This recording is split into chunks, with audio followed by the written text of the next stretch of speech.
러시아가 대놓고 핵 테러를 예고하고 있습니다. 현재 우크라이나 전쟁은 모든 전선에서 격전이 벌어지고 있는 상황인데요. 우크라이나군이 영토를 되찾기 위해 진격을 멈추지 않고 있고, 러시아군은 점령한 영토를 토해내지 않기 위해 동원병을 고기 방패로 던지면서 결세 저항을 이어가고 있습니다. 하지만 그럼에도 전황은 날이 갈수록 우크라이나에게 유리해지고 있습니다. 그 증거로 러시아군이 모든 전선에서 참패를 거듭하고 있는 사실이 여러 발견되고 있습니다. 불과 7, 8월까지만 하더라도 러시아군은 헤르손이 불리해지면 돈바스에서 잘 나가고, 돈바스에서 밀리면 헤르손에서 철벽 수비를 하며 한 곳만은 어떻게든 방어하던 지난 모습과 비교하면 두세 달 만에 현재 러시아군 모습은 모든 전선에서 우크라이나의 공세를 제대로 버텨내지 못하고 있습니다. 즉, 러시아군 전체 전력이 완전히 무너졌음을 쉽게 짐작할 수 있습니다. 그런데 이렇게 러시아군이 무너지자 러시아는 절대 해서는 안 되는 일을 벌이려 하고 있습니다. 바로 핵테러입니다.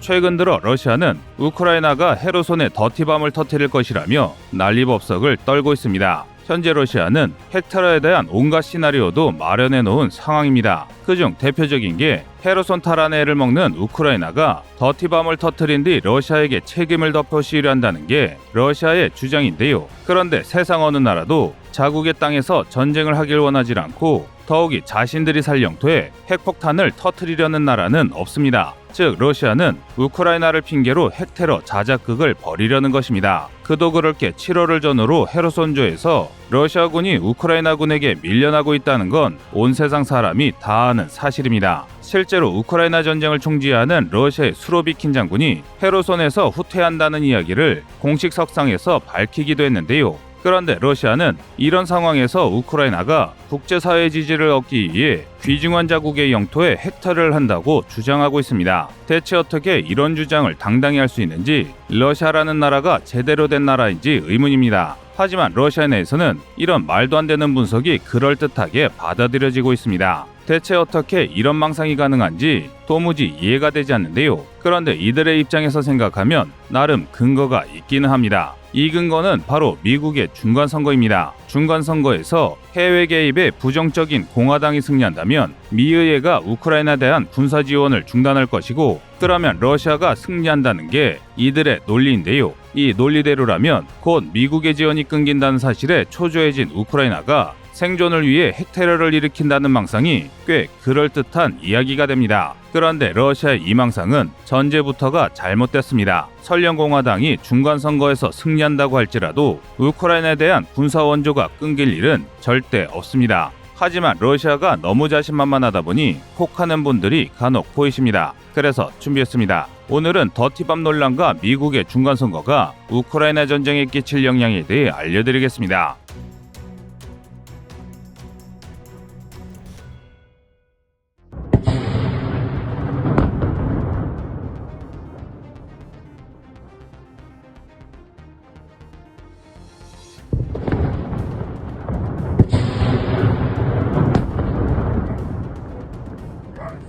방금 보신 영상은 헤르손주 노바카호바카에 가해진 우크라이나군의 하이마스 포격입니다. 이는 시가지에 숨어있던 러시아군의 군사시설과 장비를 파괴하기 위한 정밀 타격으로 보이는데요. 같은 지점에 로켓탄 두 발이 정확히 떨어지는 모습에 하이마스가 얼마나 위력적인 무기인지 감탄이 나올 정도입니다. 이처럼 현재 헤르손 방면에서는 우크라이나군이 러시아군을 크게 밀어붙이고 있습니다. 이에 따라 현지 주민들이 해방이 머지않았다는 것을 인터넷에 자유롭게 올리며 우크라이나군을 맞을 준비를 하고 있습니다. 그런데 이렇게 밝은 분위기에 찬물을 붓는 사건이 연달아 일어나고 있습니다. 최근 우크라이나 정보국 SBU는 러시아가 노바카호바카에 있는 노바카호바카 댐을 폭파해 수공을 가하려 한다고 주장했습니다. 러시아가 헤르손을 지킬 가망이 없으니 최대한 많은 러시아군을 물린 뒤 댐을 무너뜨려 헤르손을 박살내려 한다는 건데요. 심지어 이에 대한 근거로 러시아가 댐의 폭약을 설치하고 있다고 밝혔습니다. 하지만 러시아는 이를 강하게 부정했습니다.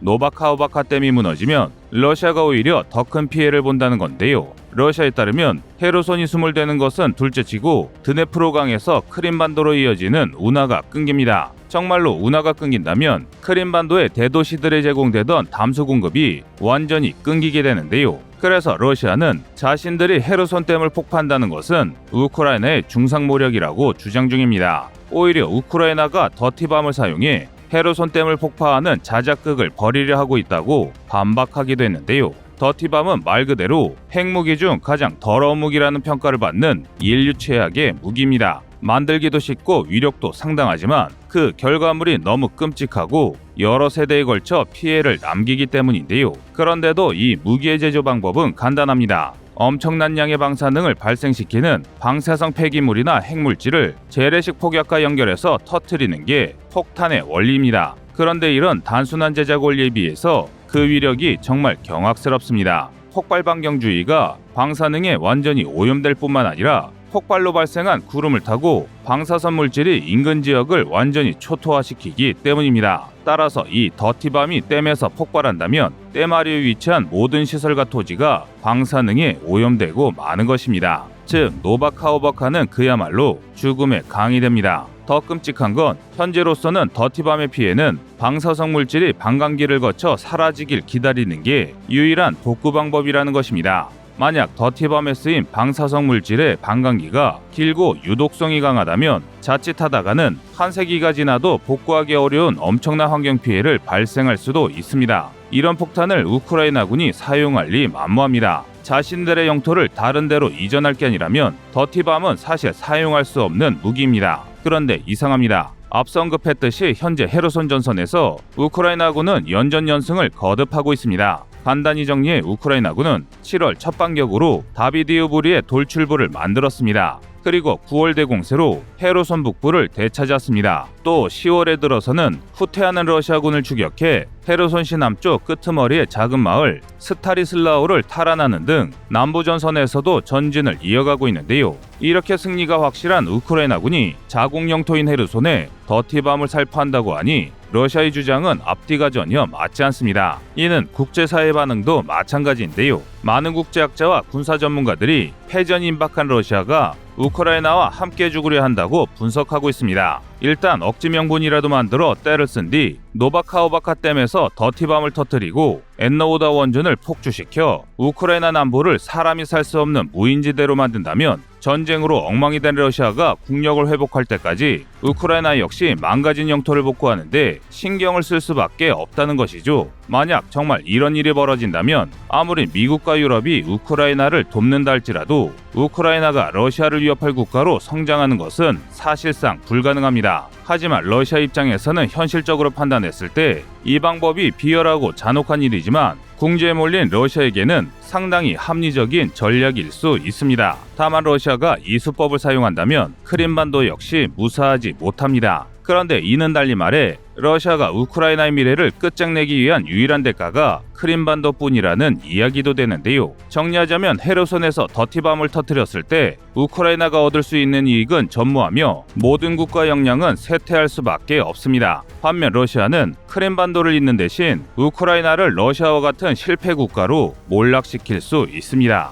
이렇게 보니 우크라이나에서 핵이 터진다면 누가 범인일지 쉽게 알 수 있는데요. 하지만 러시아인들은 그렇게 생각하지 않습니다. 우크라이나가 초조해할 만한 사건이 곧 벌어질 것이라며 큰 소리를 떵떵 치고 있는데요. 바로 미국의 중간선거입니다. 현재 미국에서는 상원 의원 100명 중 34명, 하원 의원 전체, 주지사 50석 중 36명, 워싱턴 DC 시장 등 여러 선출직을 뽑는 중간선거가 진행되고 있습니다. 10월 26일 현재를 기준으로 정확히 2주 뒤인 11월 8일 투표가 진행되는데요. 그래서 러시아의 푸틴 정권은 이 선거에서 공화당이 승리하길 간절히 바라고 있습니다. 뿐만 아니라 이 중간선거를 계기로 트럼프 전 대통령이 다시 집권하길 바라고 있는데요. 나토와 한미 상호 방위 조약 같은 동맹 체계를 혐오하고 미국이 국제정치에 관여해서는 안 된다는 고립주의를 선호하는 공화당 의원들과 트럼프가 정권을 진다면 우크라이나에 제공되던 미국의 군사 원조가 끊길 것이라 기대하는 겁니다. 그런데 이 주장은 전제부터 틀렸습니다. 중간선거에서 모든 의석을 공화당이 차지하더라도 미국이 우크라이나에 대한 군사 원조를 끊을 가능성은 거의 불가능에 가깝습니다. 지난 4월 18일 미 하원을 통과하고 5월 9일 바이든의 서명으로 발효된 우크라이나 민주주의 방위대여 법안만 봐도 알 수 있는데요. 우크라이나 무기대여법은 바이든 행정부가 매달마다 수조 원 상당의 무기를 제공할 수 있는 법적 근거입니다. 그런데 이 법이 만들어졌던 과정이 굉장히 놀랍습니다. 상원의원 100명이 만장일치로 찬성했고 435개 의석이 있는 하원의회에서도 417명이 찬성했습니다. 반대는 10명에 불과했는데요. 이는 미 의회가 공화당과 민주당의 대립과 별개로 우크라이나에 대한 지원을 통해 러시아의 숨통을 끊는 것에 적극 찬성했다는 뜻입니다. 즉 앞에서 주장하는 미국의 원조 중단설은 사실 무근이란 것입니다. 그렇다면 어떻게 이런 극적인 합의가 가능했을까요? 이를 알기 위해서는 아프가니스탄 전쟁에 대해 알아야 합니다. 지난 2021년 7월 미국이 20년 동안 관리하던 아프간 민주정부가 결국 붕괴했습니다. 미국이 아프간 전쟁에 들인 2천조 원 상당의 전비가 허공으로 증발한 건데요. 더 충격적인 일은 그 다음에 일어났습니다. 미군이 남긴 장비들이 고스란히 탈레반에게 넘어갔기 때문인데요. 그런데 그 목록이 정말 엄청납니다. 구체적으로는 험비 22,174대, 트럭 8천여 대, M1117 정찰장갑차 634대, 맥스프로 지뢰방어장갑차 155대, M113 장갑차 169대, 군용 픽업 트럭과 SUV 42,000대, 무전기 16만 2,043대, 야시경 16,035개, 기관총 64,363정, 소총 35만 8,530정, 권총 12만 6,295정, 대포 176대와 수백만 벌의 미제 군복이 탈레반에 넘어갔는데요. 이는 베트남 전쟁에서 패망한 남베트남이 월맹에게 미제 무기를 헌납했던 사건 이후로 미국이 겪은 최대 수모였습니다. 심지어 탈레반이 탈취한 미제 무기를 몰고 다니면서 미국의 부끄러움이 배가 됐는데요. 이 때문에 모든 미국인이 붕괴했습니다. 얼마나 수치스러웠는지 공화당과 민주당을 막론하고 모든 의원들이 무리한 미군 철수를 결정한 바이든 대통령을 비판할 정도였는데요. 반면 이번 우크라이나 전쟁은 상황이 완전히 다릅니다. 간단히 말해 가성비가 다릅니다. 미국이 우크라이나에 지원한 무기 규모는 대략 20조 원에 불과합니다. 아프간 전쟁에 100분의 1도 되지 않는 예산을 쓴 건데요. 그런데 그 적은 예산으로 거의 100년간 미국을 위협하던 숙적 러시아가 꼬꾸라졌고 미국은 민주주의 수호자이자 세계 경찰이라는 과거의 이미지를 회복하며 다시 한번 세계 질서를 확립하는 수호국으로 거듭나고 있습니다. 이에 대해서는 바이든 행정부의 부정적인 공화당 지지자들조차 만족하고 있는데요. 심지어 바이든의 정책이 너무 온건하다며 미군을 투입하자는 네오콘 계열 공화당원의 규모도 상당합니다. 따라서 중간선거에서 공화당이 이기면 미국의 지원이 끊긴다는 것은 러시아의 망상에 불과합니다. 다만 미국의 선거 결과가 우크라이나 전쟁에 아무런 영향을 끼치지 않는 것은 아닙니다. 푸틴과 친근하고 국제사회에 개입하는 것을 싫어하는 트럼프 전 대통령이 2024년 11월 5일 열릴 60대 대통령 선거에서 승리한다면 정말 러시아가 원하는 대로 우크라이나에 대한 지원을 끊을 가능성이 있기 때문입니다. 하지만 문제는 아무리 봐도 러시아가 미국의 지원을 받는 우크라이나를 상대로 무려 2년이나 더 버틸 수 있을 것 같지는 않다는 것입니다. 그 전에 전쟁은 이미 끝나 있을 것이고 이 전쟁의 승자는 우크라이나이기 때문입니다. 우크라이나 전체의 노획당에 끌려가는 러시아 전체의 처량한 모습이 다가올 미래의 러시아의 운명 같아 보입니다. 이상 꺼리투브였습니다. 안녕하세요, 꺼리투브입니다. 여러분의 가부나 성원에 힘입어 군사무기에 관심 없는 분들도 쉽게 이해하실 수 있는 대한민국의 육해공 군사무기의 숨은 비하 이야기를 책으로 엮었습니다. 하루 종일 검색해도 절대 찾을 수 없었던 비밀스러운 내용을 이제 책으로 만나보세요.